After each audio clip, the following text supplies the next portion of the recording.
بسم اللہ الرحمن الرحیم۔ السلام علیکم ناظرین محترم، پروگرام آگاہی کے ساتھ میں ہوں آپ کا میزبان فیضان منور۔ ناظرین محترم، آج کے اس پروگرام میں آپ کی توجہ ایک انتہائی اہم اور خاص موضوع کی جانب مبذول کروانا چاہتا ہوں۔ ناظرین محترم، کشمیر کونسل کے خاتمے کے بعد ایڈوائزری کونسل کا وجود میں آنا اور اس ایڈوائزری کونسل کا کیا کام ہے، اور آزاد کشمیر کے ایکٹ 74 میں 13ویں ترمیم کے بعد آزاد کشمیر کی سیاست میں کیا سیاسی انقلاب برپا ہونے والا ہے، اور یہ آزاد کشمیر کی سیاست اور آزاد کشمیر کے رہنے والے لوگوں کی زندگیوں اور ان کے ذہنوں پر کیا انقلاب برپا کرے گی، اور جی بی آرڈر کیا تھا۔ ناظرین محترم، آج کے اس پروگرام میں ہمارے ساتھ ڈسٹرکٹ بار ایسوسی ایشن میرپور کے سابق صدر اور جے کے پی این پی کے مرکزی چیئرمین راجہ ذوالفقار احمد ایڈوکیٹ صاحب موجود ہیں۔ آئیے ان سے گفتگو کا آغاز کرتے ہیں۔ السلام علیکم ذوالفقار صاحب، سب سے پہلے تو میں آپ کے شکر گزار ہوں کہ آج کے اس پروگرام کے لیے آپ نے ہمیں وقت دیا۔ ذوالفقار صاحب، سب سے پہلے تو میں آپ سے جاننا چاہوں گا کہ 13ویں آئینی ترمیم کے بعد اب یہ کہا جا رہا ہے کہ آزاد کشمیر کے لوگوں کی زندگیوں پر بہتر اثرات مرتب ہوں گے، تو اس بات میں کتنی صداقت ہے؟ کہا جا رہا ہے کہ معاشی انقلاب آ جائے گا، تو اس بارے میں آپ ایک بحیثیت سیاسی کارکن اور ایک قانون دان کیا اس پہ تجزیہ دیں گے؟ دیکھیں جی فیضان صاحب، پہلے تو میں آپ کا شکریہ ادا کرتا ہوں کہ آپ نے میری جو آپ کے یہ کے ٹی وی ہے اس کی وساطت سے جو ہمارا موقف ہے یہ 13ویں ترمیم کے حوالے سے یا ایکٹ 74 کے حوالے سے یا اس میں جو امینڈمنٹس ہوئی ہیں ان کے بارے میں یہ عوام تک پہنچانے میں ایک وسیلہ بنے۔ بات یہ ہے، یہ جو ایکٹ 1974 ہے، اس سے پہلے آزاد کشمیر کا یہ جو خطہ ہے اس کو ایکٹ 1970 کے تحت چلایا جا رہا تھا، اور ایکٹ 1970 جو تھا وہ گو کہ وہ بھی غلامی کی ایک دستاویز تھی، لیکن اس میں آزاد کشمیر گورنمنٹ کے پاس ایکٹ 74 کی نسبت زیادہ اختیارات تھی۔ اب اس وقت بھی جھانسا دے کر اسلام آباد کے حکمرانوں نے کہا جی ہم آپ کو مزید اختیارات دینا چاہتے ہیں یہاں کی جو حکومت ہے اس کو، اور انہوں نے ایکٹ 74 جو اس وقت کے پاکستان کے وزیر قانون تھے عبدالحفیظ پیرزادہ، انہوں نے یہ ایکٹ 74 تیار کر کے یہاں لائے، اور یہاں اس ایکٹ پہ کوئی آزاد کشمیر کی اسمبلی میں بحث نہیں ہوئی، کوئی اس پہ کسی نے اعتراض اٹھانے کی یہاں کا جو سیاستدان تھے انہوں نے جرأت نہیں کی، بلکہ اس وقت کے جو روایتی سیاستدان بڑے نام تھے یہاں 4 سردار ابراہیم خان صاحب، سردار قیوم صاحب اور چودھری نور حسین صاحب اور کے ایچ خورشید صاحب، ان چاروں کی مرضی سے ان سے مشاورت کے ساتھ جو ان کے ساتھ بات ہو سکتی تھی انہوں نے ان سے سگنیچر کروائے اور ایکٹ 74 پاس ہو گیا، اسمبلی میں وہ دستاویز پیش نہیں۔ اب ایکٹ 74 جو ہے ہم سمجھتے ہیں کہ یہ غلامی کی دستاویز ہے جو ہمارے اوپر مسلط کی گئی ہے، بلکہ دوسرے لفظوں میں اگر یہ میں کہوں کہ ایسٹ انڈیا کمپنی جو تھی، جو بر صغیر کو جس کے ذریعے انگریز سامراج کنٹرول کرتا تھا، وہ ایسٹ انڈیا کمپنی کی ایک شکل یہاں پہ مسلط کی گئی ہے ایکٹ 74 کی شکل میں۔ اب ہم کوئی پچھلے 5 سالوں سے سن رہے تھے کہ اس ایکٹ 1974 میں کچھ ترامیم کی جا رہی ہیں، اور وہ ترامیم جو ہیں وہ آزاد کشمیر کے جو حکمران ہیں ان کی مشاورت سے ہوں گی، اور حکمران آگے جو لا نوئنگ لوگ ہیں آزاد کشمیر کے ان سے بات چیت کر کے اس میں کچھ امینڈمنٹس لائیں گے۔ اس سلسلے میں جب بار پریزیڈنٹ تھا تو اس وقت مجھے بھی حکومت کی طرف سے ایک خط آیا تھا کہ آپ اس میں اپنی تجاویز دیں۔ ہم نے بار کی طرف سے میرپور بار کی طرف سے تجاویز بھیجی تھی، اور دوسری بار نے بھیجی تھی، لیکن ان جو تجاویز ہیں ان کو حکومت نے ردی کی ٹوکری میں ڈال دیا، حالانکہ یہ سارا جو ایشو ہے اس پہ مشورہ ہی کوئی قانون جاننے والا بندہ دے سکتا ہے۔ یہ چند لوگوں نے بیٹھ کے ترمیم کی ہیں۔ اس میں یہ ہے کہ پہلے جو تھے ایکٹ 74 جو تھا اس کے تحت آزاد کشمیر کے 56 جو ڈپارٹمنٹ تھے، 56 ڈپارٹمنٹ، ان میں سے جو امپارٹنٹ 52 جو 52 ڈپارٹمنٹ تھے وہ ڈائریکٹ کشمیر کونسل کے ماتحت تھے۔ کشمیر کونسل جو ایک ایگزیکٹو اتھارٹی کا یہاں کردار ادا کر رہی تھی، اس کے ماتحت تھے، اس کی مرضی کی اور منشا کے مطابق یہ چلتے تھے۔ اس میں کشمیر کونسل کے جو ممبران ہیں آزاد کشمیر کا جو پرائم منسٹر ہوتے تھے ان کا as a vice chairman of Kashmir council ان کا بھی ایک وہاں رائے لی جاتی تھی یا کسی نہ کسی حد تک کردار موجود تھا۔ لیکن اب جو ترامیم کی گئی ہیں اس میں اجلت کی گئی ہم سمجھتے ہیں، اور اس میں ترامیم میں کوئی لا نوئنگ لوگوں سے بھی کوئی اس طرح کی مشاورت نہیں کی گئی کہ اب جو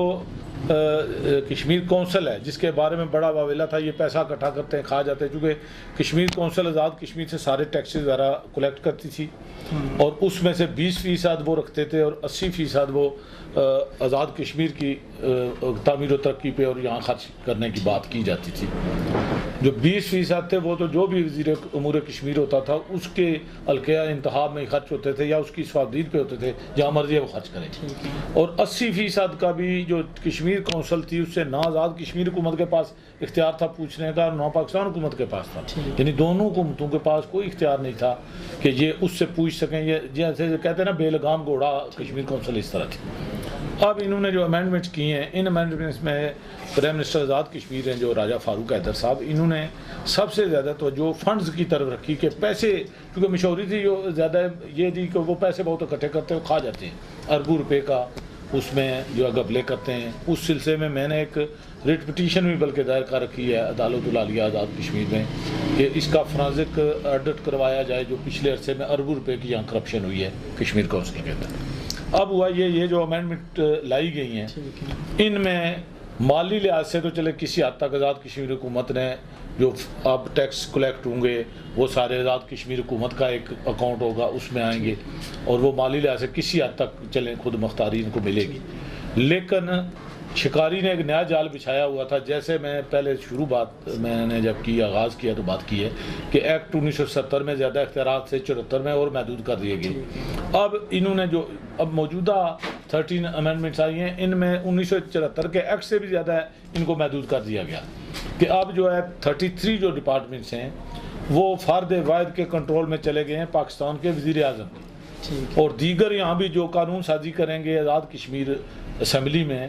اس قانون سازی میں پاکستان کے وزیر اعظم کی مشاورت کے بغیر یہ کوئی اس میں قانون سازی کسی معاملے میں نہیں کر سکتے، یعنی مزید غلامی میں دھکیل دیا گیا ہے۔ اچھا، جموں کشمیر کونسل کے خاتمے کے بعد 13ویں آئینی ترمیم کے بعد آزاد کشمیر جو اسمبلی ہے وہ کس حد تک با اختیار ہو چکی ہے اور آزاد حکومت جو ہے وہ اپنے انٹرنل اور ایکسٹرنل معاملات میں کس حد تک با اختیار ہو چکی ہے؟ دیکھیں فیضان صاحب، پہلی بات تو یہ ہے کہ آزاد کشمیر کی جو اسمبلی ہے یہ قانون ساز اسمبلی اس کا نام ہے۔ ہمارا تو بالکل شروع دن سے مطالبہ رہا ہے کہ اس آزاد کشمیر اسمبلی کا نام آئین ساز اسمبلی ہونا چاہیے اور اس کو آئین اپنا بنانا چاہیے۔ اب انہوں نے ایکٹ کو جگہ آئین لکھ دیا ہے کہ آزاد کشمیر کا آئین جو ہے 1974، لیکن آئین پوری قانون ساز اسمبلی کا آئین ساز اسمبلی ہونا چاہیے اور یہ آئین خود اپنا بنائیں، اور یہ قانون ساز اسمبلی جو ہے یہ بھی ایک غلامی کی شکل ہے اس کی۔ دوسری بات یہ ہے کہ جب اسمبلی جو موجود ہے اس میں جو بھی یہ قانون سازی کریں گے وہ پاکستان کی حکومت کی مرضی سے کریں گے، وزیر اعظم کی مرضی سے، پھر ایک تو یہ بات ہے، اور دوسری اس کے ساتھ جڑی ہوئی یہ بات ہے کہ آزاد کشمیر کے جتنے وسائل ہیں جو قدرتی و معدنی وسائل ہیں، ابھی جو امینڈمنٹس ہوئی ہیں اس میں کہا گیا ہے کہ یہ آزاد کشمیر کے وسائل جو ہیں ان کی جو بھی استعمال یوٹیلائزیشن ہوگی، جو بھی استعمال ہوگا وہ آزاد کشمیر اسمبلی سے اجازت لے جائے گی۔ جب بھائی جو بھی قانون سازی ہوگی وہ مرضی پاکستان کے پرائم منسٹر کی ہوگی، اس کے چیف ایگزیکٹو کی ہوگی، تو اس کی مرضی کے خلاف تو آپ کو قانون یہاں بنا ہی نہیں سکتے، یعنی الٹیمیٹلی جو طاقت کا منبع ہے وہ انہی کے پاس ہی رہے گا، بلکہ وہ محدود کر دیا گیا کہ جیسے میں ذکر کر رہا تھا کہ 52 ڈپارٹمنٹس پہلے جو کشمیر کونسل کے پاس تھے، اب 32 ڈپارٹمنٹ جو امپارٹنٹ ڈپارٹمنٹس ہیں سارے جو بااختیار ہیں، جن میں جوڈیشری ہے، جن میں یہ بینکنگ کا نظام ہے، جن میں باقی جو انتظامی اختیارات ہیں آزاد کشمیر کے سارے انتظامی افیسر جو پاکستان سے آتے ہیں، آئی جی، چیف سیکرٹری فنانس، یہ سارے جو ہے یہ 30 ڈپارٹمنٹ ڈائریکٹ پاکستان کے وزیر اعظم کے اختیارات میں چلے گئے۔ اب فرد واحد فیصلے کرے گا، اس میں تو کسی کی رائے کی گنجائش ہی نہیں رہ گیا۔ پہلے پھر بھی کسی نہ کسی شکل میں کوئی کشمیر کونسل کے ممبران کوئی اجلاس ہوتا تھا، کوئی رائے دیتے تھے، اب ان کی صرف ایڈوائزری کی شکل رہ گئی ہے، یا ایڈوائزری کہ تحریک آزادی کشمیر کے والے سے یا آزاد کشمیر کے والے سے کوئی اگر کوئی مشورہ دینا تو وہ پاکستان گورنمنٹ کو مشورہ دے گی۔ اچھا، کشمیر کونسل کا کردار ایڈوائزری کونسل کا ہو چکا ہے، تو سوال یہ ہے کہ ایڈوائزری کونسل خود کس حد تک اثر انداز ہوگا؟ دیکھیں وہ جو ہے نا جو مشاورت کی حد تک ان کے پاس اختیار ہے نا، تو مشاورت کا یہی ہے کہ آزاد کشمیر کی جو بھی یہاں صورتحال ہوگی، کوئی مالی لحاظ سے کوئی مسئلہ ہے، کوئی انتظامی لحاظ سے اختیارات کا معاملہ ہے، یا تحریک آزادی کشمیر کے والے سے ہم نے کیا کوئی سٹیپ اٹھانا ہے، اس میں یہ جا کے ان کو مشاورت کا کردار سے ادا کرے گی کہ آپ اس طرح نہیں اس طرح کریں. ان کی مرضی ہے, وہ کسی ان کی بات کو مانیں, کسی کو تسلیم نہ کریں, یہ ان پہ ڈیپینڈ کرتا ہے. لیکن رول اس کا بالکل جو ہے نا آپ سمجھیں کہ ختم کر کے رکھ دیا گیا ہے کشمیر کونسل کا, جبکہ اس مسئلے کا جو بہترین حل ہے, بہترین حل یہ ہے کہ جو ایکٹ 74 ہے وہ بنیادی طور پہ غلامی کی دستاویز ہے, اور اس دستاویز کے ذریعے جس طرح برطانوی سامراج اسی طرح کے ایکٹ نافذ کر کے اسی طرح کی دستاویزات تیار کر کے پوری دنیا میں اپنی جو ان کے تھی منڈیاں اور جو مظلوم قومیں ان کی غلام تھی ان پہ مسلط کرتے تھے, بالکل اسی طرح سیم پاکستان کے جو اسلام آباد کے حکمران ہیں انہوں نے وہ غلامی کی دستاویز تیار کر کے ہمیں نکیل ڈال رکھی ہے یہاں کے حکمرانوں کو. اور وہ حکمران جو ہیں انہوں نے یہ جو 43 لاکھ جو 43 لاکھ لوگ یہاں رہتے ہیں انہیں پاکستان کی ٹوٹل منڈی بنا کے رکھ دیا گیا ہے. یعنی یہ منڈی ہے بنیادی طور پہ پاکستان کے تاجروں کی, پاکستان کے حکمرانوں کی. آپ دیکھیں یہاں آزاد کشمیر میں آپ ضروریات زندگی کی اشیاء جتنی ہیں, ماچس سے لے کے بڑی سے بڑی چیز تک آپ کی روزمرہ کی جو ضرورتیں ہیں, سبزیاں ہیں, دالیں ہیں, فروٹ ہیں, یہ پاکستان کے منڈی کے علاوہ آپ کہیں سے نہیں خرید سکتے. اچھا ذوالفقار صاحب, آزاد حکومت کے با اختیار ہونے سے مسئلہ کشمیر اور تحریک آزادی پر کیا اثرات مرتب ہوں گے؟ دیکھیں جب خارجہ امور ہے ہی پاکستان کے پاس, یعنی 4 جو ڈپارٹمنٹ ہیں, امپارٹنٹ ڈپارٹمنٹ, وہ تو ہمارے جو روایتی سیاستدان ہیں یہاں کے وہ تقاریر میں بھی کہتے ہیں, ویسے بھی کئی میٹنگز یا کانفرنسز میں کہتے ہیں جی پاکستان کے پاس 4 ڈپارٹمنٹ جو ہیں یہ دفاع کا, کرنسی کا, مواصلات کا اور خارجہ کا, یہ 4 ہونے چاہیے, باقی ان کے پاس نہیں ہونے چاہیے, آزاد کشمیر حکومت کے پاس ہونے چاہیے. اب جو تحریک آزادی کشمیر کے والے سے آپ سوال کرتے ہیں تو تحریک آزادی کشمیر میں آپ دیکھیں کہ پاکستان نے جو خود ہی وکیل بنا ہوا ہے, کہ حالانکہ وہ وکیل نہیں ہے, وہ فریق ہے, خود فریق ہے پاکستان مسئلہ کشمیر میں, کیونکہ گلگت بلتستان اور یہ جو سو کالڈ آزاد کشمیر ہے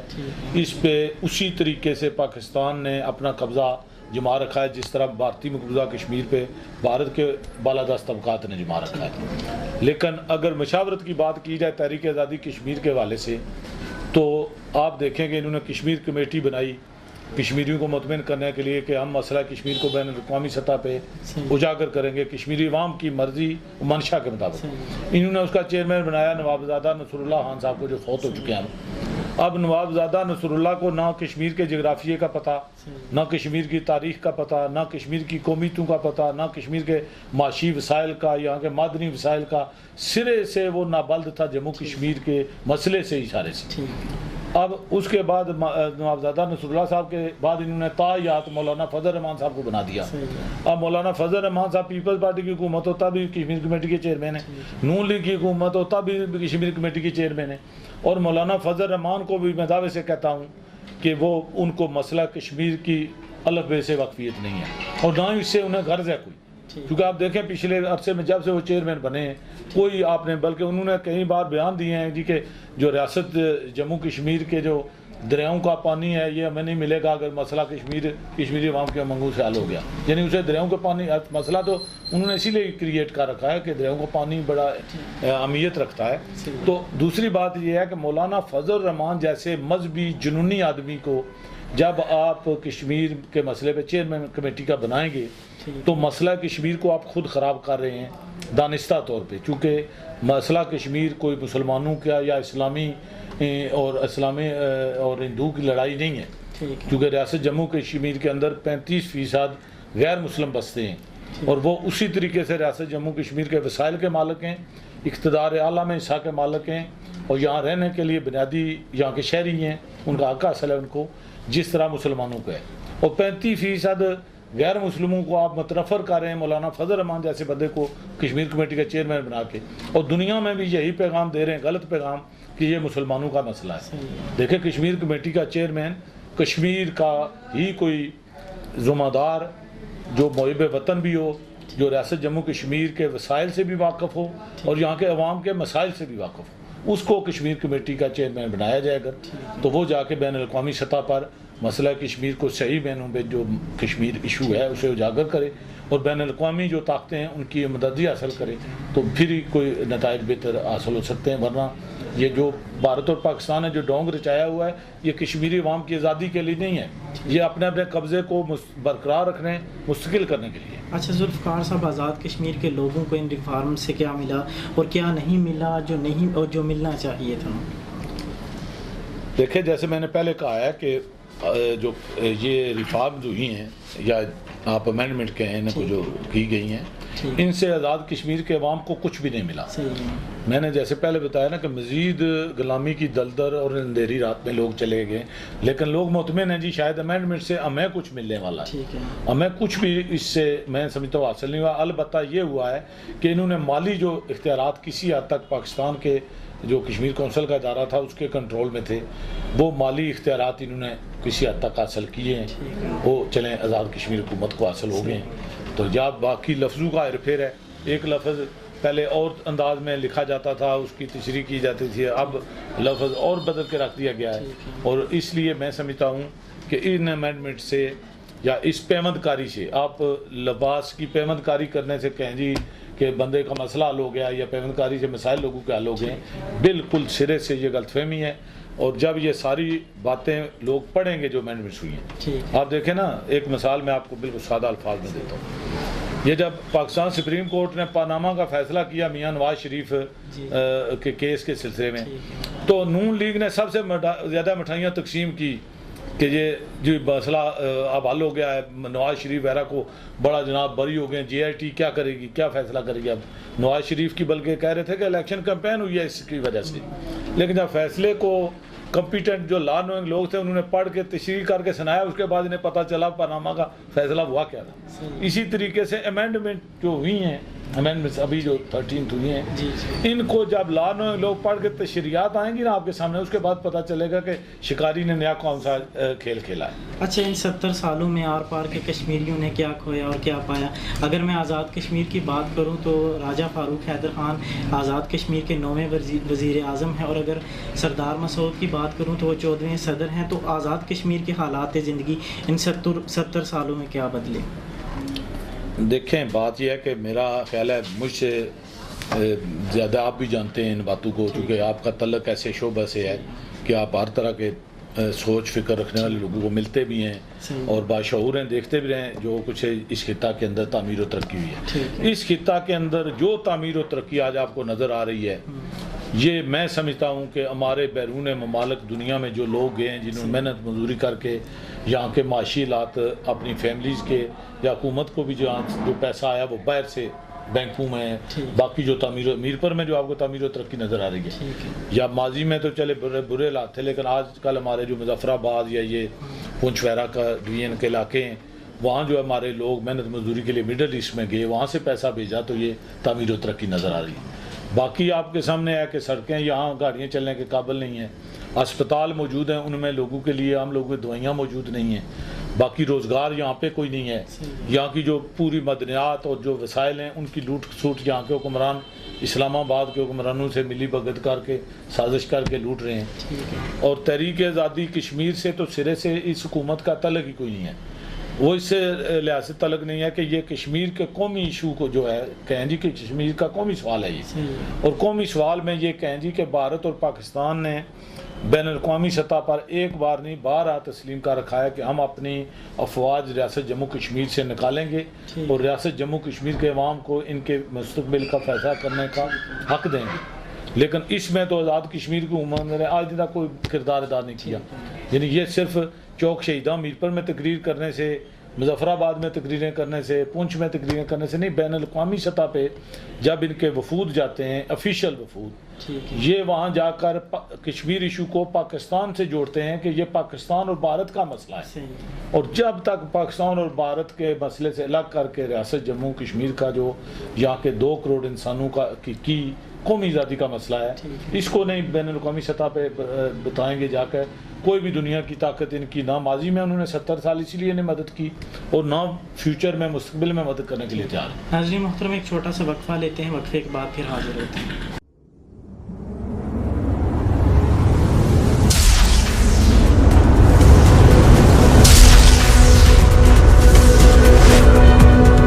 ناظرین محترم، وقفے وقفے کے بعد ایک مرتبہ پھر سے آپ کو خوش آمدید کہتے ہیں۔ ذوالفقار صاحب، جی بی آرڈر کیا ہے؟ کیا یہ بھی کراچی ایگریمنٹ کی طرح کوئی سازش ہے یا کچھ اور ہے؟ فیضان صاحب، جو معاہدہ کراچی تھا نا گلگت بلتستان کے بعد، اس سے پہلے تھوڑا سا میں یہ بتانا ضروری سمجھتا ہوں، تفصیل میں زیادہ نہیں جاؤں گا ماضی میں، کیونکہ زیادہ تر جو پڑھے لکھے یا باشعور اور جو لوگ تحریک آزادی کشمیر سے وابستہ ہیں وہ واقف ہیں اس سارے معاملات سے۔ تو 22 اکتوبر 1947 کو جب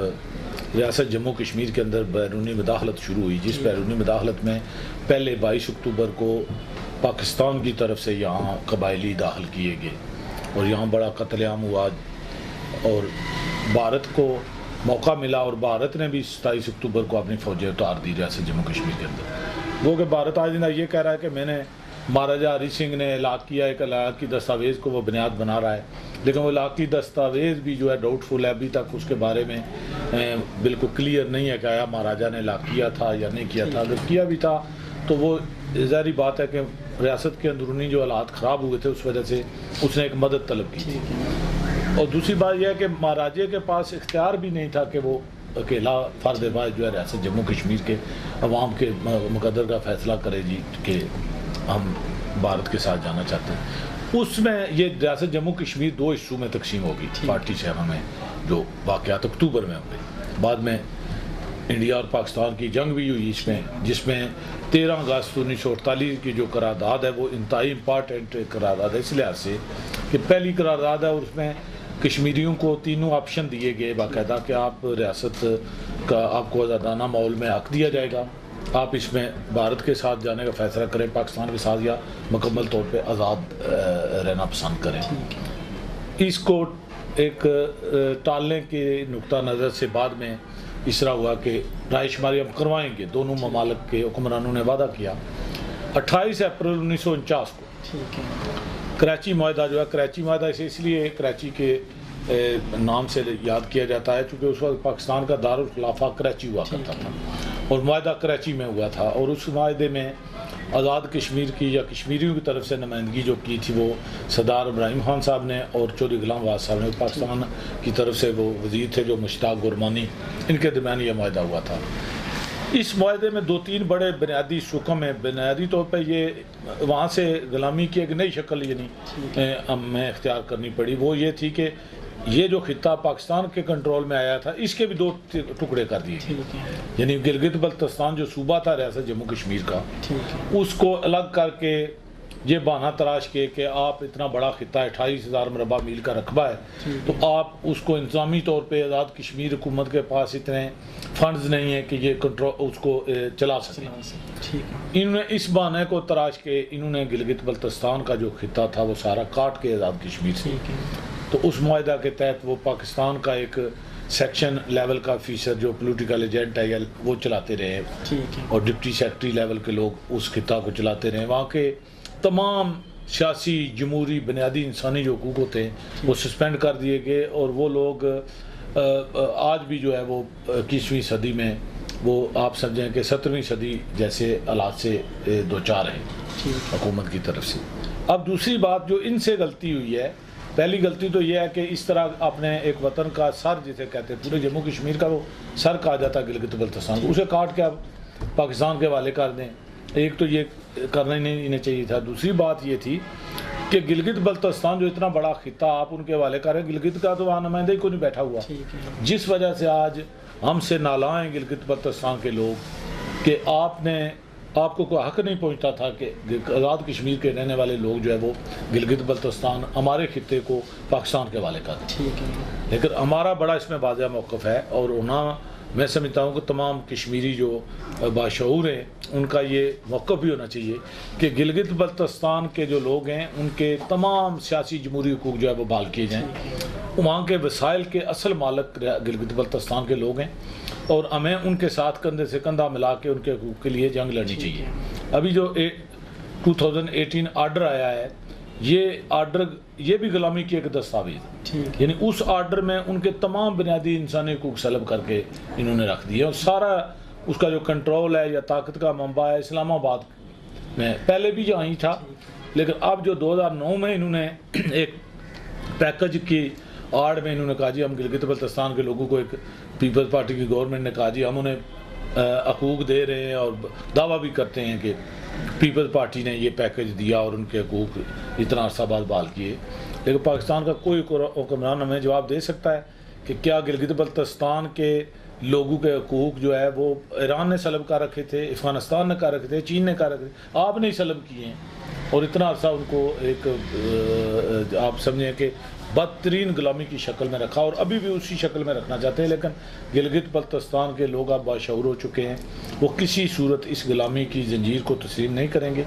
اور اس میں سمجھتا ہوں کہ ہم سختی سے یہ جو آرڈر 2018 ہے اس کا ہم سختی سے مذمت کرتے ہیں، فوری طور پہ اسے سسپینڈ کیا جائے، ختم کیا جائے، اور وہاں کے لوگوں کو بنیادی جمہوری حقوق دیے جائے، اور گلگت بلتستان اور آزاد کشمیر کا جو یہ خطہ ہے جو درمیان میں یہاں سے صرف 60 کلومیٹر اگر پختہ سڑک تعمیر کی جائے تو یہ دونوں خطے آپس میں ان کے روابط بڑھ سکتے ہیں، لیکن آج دن تک پاکستان کے حکمرانوں نے 60 کلومیٹر سڑک نہیں بنائی کہ یہ نہ ہو کہ ان لوگوں کے آپس میں روابط اگر قائم ہو گئے تو یہ مل کر تحریک آزادی کشمیر کے لیے کوئی اپنا لائے عمل اختیار کریں، کیونکہ ان کی للچائی ہوئی نظریں گلگت بلتستان کے وسائل پہ ہیں، اور وہاں کے لوگوں کو انہوں نے اسٹیٹ سبجیکٹ اسی لیے سسپینڈ کر کے گلگت بلتستان میں جتنی قیمتی اراضی ہے، جو پہاڑ ہیں جن میں معدنیات ہیں، سونا ہے، ہر طرح کی قیمتی جو ہے وہ وسائل موجود ہیں، وہ پاکستان کے جاگیرداروں اور سرمایہ داروں کو اونے پونے داموں لیز پہ دے دی، جبکہ ان پہ حق گلگت بلتستان کے رہنے والے لوگوں کو ہے، اور پہلا بنیادی حق ان کو دینا چاہیے، اور ان کے جمہوری صحیح معنوں میں جو آج کے دور کے جمہوری حقوق ہیں ان کو ملنے چاہیے، ہمارا یہ یہاں سے مطالبہ ہے، اور شاید گلگت بلتستان کے لوگوں کو یہ غلط فہمی ہے کہ ان کو تو انہوں نے لکھ کے دے دیا، لیکن آزاد کشمیر کے لوگ شاید جنت میں رہ رہے ہیں، آزاد کشمیر کے لوگ بھی پچھلے 70 سالوں سے جو زندگی گزار رہے ہیں، نہ یہاں جمہوری حقوق ہیں، نہ لوگوں کو جناب بنیادی کوئی انسانی اس طرح کے حقوق حاصل ہیں، نہ یہاں تعمیر و ترقی کی کوئی حالت بہتر ہوئی ہے، اور یہاں بھی کچھ خاندان جو ہے پچھلے عرصے سے حکومت کر رہے ہیں، اور سارے اسلام آباد کی جو آشیرواد ہے وہ لے کر یہاں اقتدار میں آتے ہیں، سب کو پتہ ہے۔ ذوالفقار صاحب کراچی ایگریمنٹ کا کسے ذمہ دار سمجھتے ہیں؟ میں سمجھتا ہوں کراچی ایگریمنٹ کا ذمہ دار جو ہے وہ میں نے جیسے 2 بندوں کا نام لیا ہے، چودھری غلام عباس صاحب جو مرتے دم تک ریکارڈ پہ موجود ہے، پاکستان گورنمنٹ سے وظیفہ وصول کرتے رہے، ان کے مفادات کا چونکہ یہاں تحفظ کرتے تھے، سردار ابراہیم خان صاحب پڑھے لکھے آدمی سے، ان کو یعنی بیرسٹر جو ہوتا ہے وہ انٹرنیشنل لا اس نے پڑھا ہوا ہوتا ہے، اور انٹرنیشنل لا کے مطابق تو کوئی قوم جو ہے وہ علاقہ کا تصور ہی نہیں ہے، اور سردار ابراہیم خان صاحب نے ایک بڑا خطہ لکھ کے جناب وہاں دے دیا، پاکستان کے حوالے کر دیا، اور ہمیں کہا گیا جی کہ یہ تحریک آزادی کشمیر کا بیس کیمپ ہے۔ اب میں آپ کو بتاؤں فیضان صاحب، بھارتی مقبوضہ کشمیر میں جو تحریک چل رہی ہے آزادی کی، خواہ کہ اس کی کوئی شکل ہے، ہم اس سے کسی حد تک اتفاق اس تحریک سے کرتے یا نہیں کرتے، لیکن وہاں جو قربانیاں لوگ دے رہے ہیں وہ تو قابل قدر ہیں قربانیاں۔ ہم بھارت کی اس ظلم بربریت کی بھرپور مذمت کرتے ہیں کہ یہ غیر انسانی عمل ہے، اور بھارت دنیا کی قومی آزادی کی تاریخوں سے اگر سبق سیکھے تو میں سمجھتا ہوں کہ اسے سبق یہ سامنے آ جانا چاہیے کہ قوموں کی آزادی کی جو تحریکیں ہوتے ہیں انہیں اس طرح کچلا یا دبایا نہیں جا سکتا جس طرح وہ پیلٹس گن یوز کر رہے ہیں، غیر انسانی ہر طرح کے حربے اختیار کر رہے ہیں۔ لیکن ایک بات جو میں سمجھتا ہوں کہ دیکھیں، بھارت نے آج دن تک جو ان کے کنٹرول میں خطہ ہے، جس کا ان کے جو آئین میں آرٹیکل 370 کے تحت ایک اسپیشل حیثیت حاصل ہے وہاں پہ جموں کشمیر کو، انہوں نے اکٹھا رکھا ہوا ہے، آج بھی لداخ،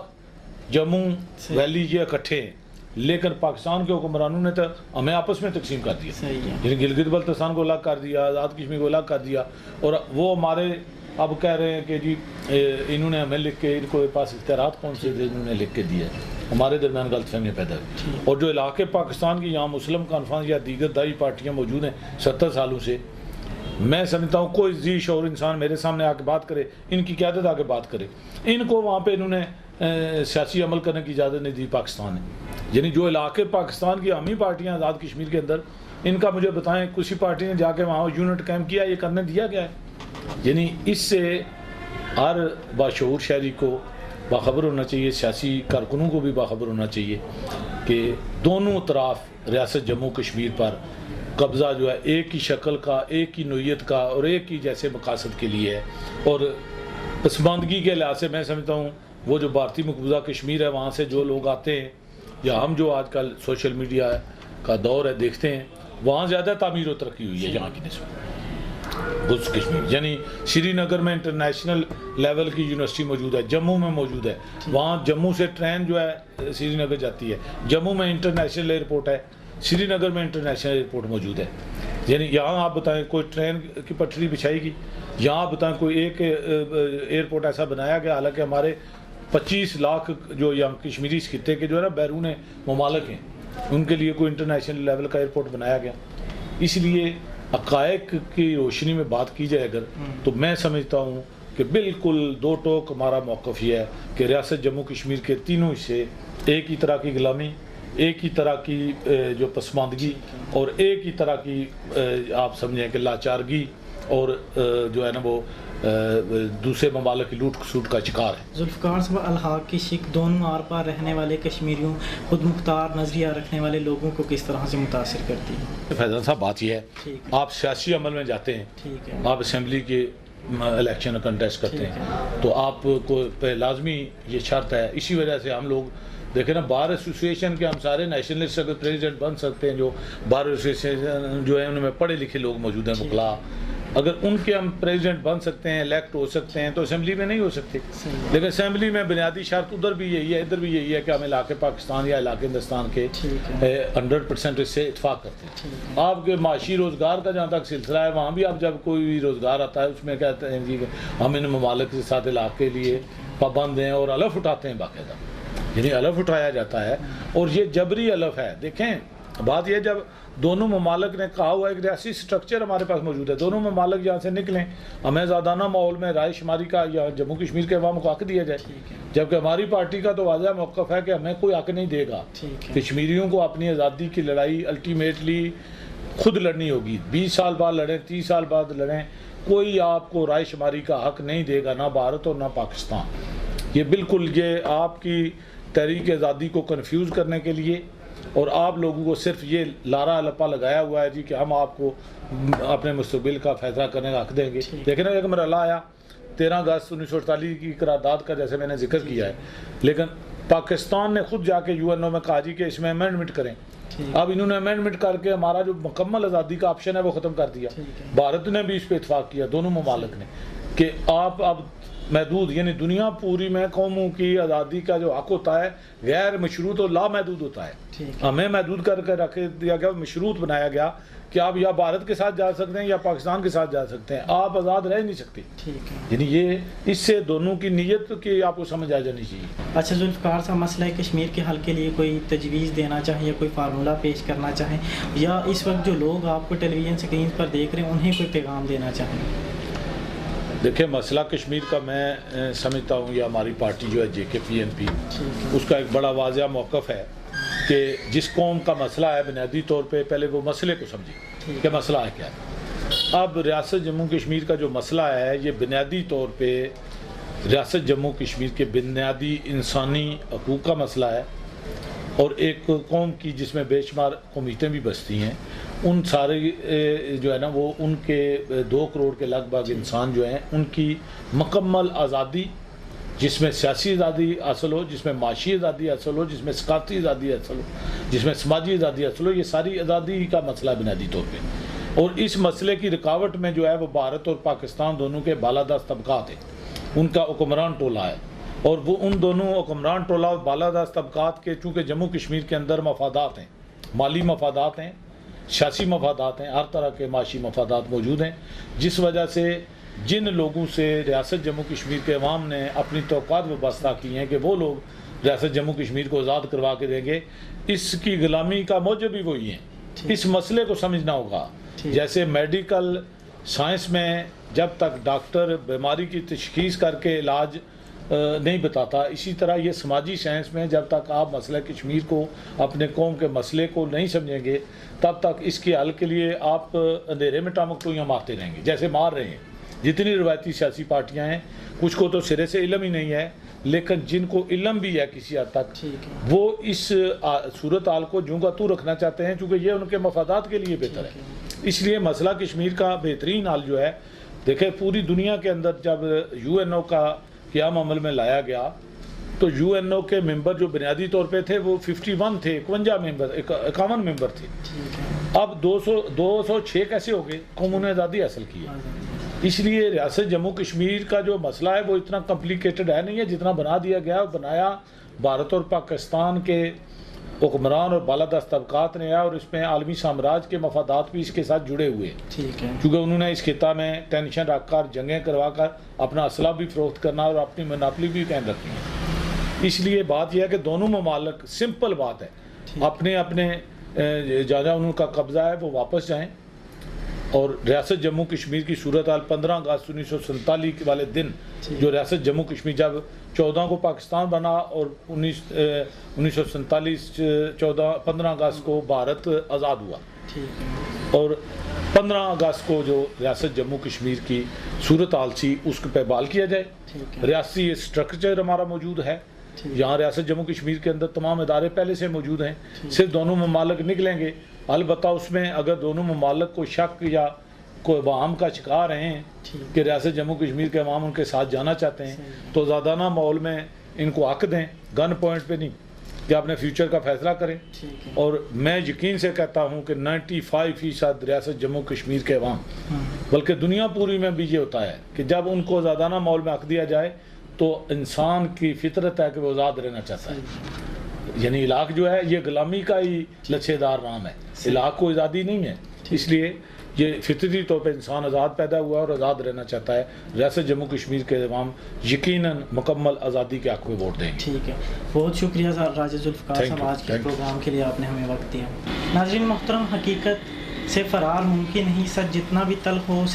اس سے جانے اور مانے بغیر اصلاح کی توقع نہیں کی جا سکتی. ناظرین محترم، کشمیری قوم کا فرد ہونے کی حیثیت سے یہ ہمارا قومی فریضہ ہے، یہ ہماری ذمہ داری ہے کہ ہم اپنے وطن عزیز کی تاریخ، جغرافیہ، تہذیب، ثقافت اور علم و ادب سے آگاہی حاصل کریں. کیونکہ ناظرین محترم، جب تک ہم اپنے وطن عزیز کی تاریخ سے واقف نہیں ہوتے، اس سے آگاہ نہیں ہوتے، تب تک ہم مسئلہ کشمیر یا کسی قسم کی اپنے وطن عزیز کی عزت، آزادی اور بقا کی لڑائی نہیں لڑ سکتے. اور ناظرین محترم، ہمارے پاس اپنے وطن عزیز کے بارے میں جو نالج ہے، جو علم ہے، وہی ہمارا ہتھیار ہے. اور ناظرین محترم، انتہائی میں بدقسمتی سے اور انتہائی افسوس کے ساتھ کہنا پڑتا ہے کہ ہم ان 70 سالوں میں اپنی لا علمی اور لاشعوری کے سبب یا تو دوسروں کا تختہ مشق بنے ہوئے ہیں یا پھر ان کے اعلی کار کے طور پر استعمال ہو رہے ہیں. اور ناظرین محترم، پروگرام کے اختتام پہ اپنی کشمیری قوم کو، آزاد حکومت کو، آزاد کشمیر کے حکمرانوں سے بس یہی کہوں گا، آسمان جلتی ہوئی زمین پر نہیں آنے والا، اب کوئی اور پیغمبر نہیں آنے والا. پیاس کہتی ہے ریت نچوڑی جائے، اپنے حصے میں سمندر نہیں آنے والا. تو پکارے گا تو اے صحن حرم آئیں گے، پر اڑاتے ہوئے نصرت کے علم آئیں گے. اب ابابیلوں کی مانند ہم آئیں گے، یہ الگ بات کے تعداد میں کم آئیں گے. ناظرین محترم، آج کے پروگرام سے اتنا ہی. اور اگر مزید کسی اور اہم معاملے کی طرف آپ ہماری توجہ دلانا چاہیں تو ہمارا ای میل ایڈریس اور واٹس ایپ نمبر آپ اپنی ٹیلی ویژن اسکرین پر دیکھ سکتے ہیں. تو آج کے لیے اپنے میزبان فیضان منور کو اجازت دیجیے. اللہ نگہبان.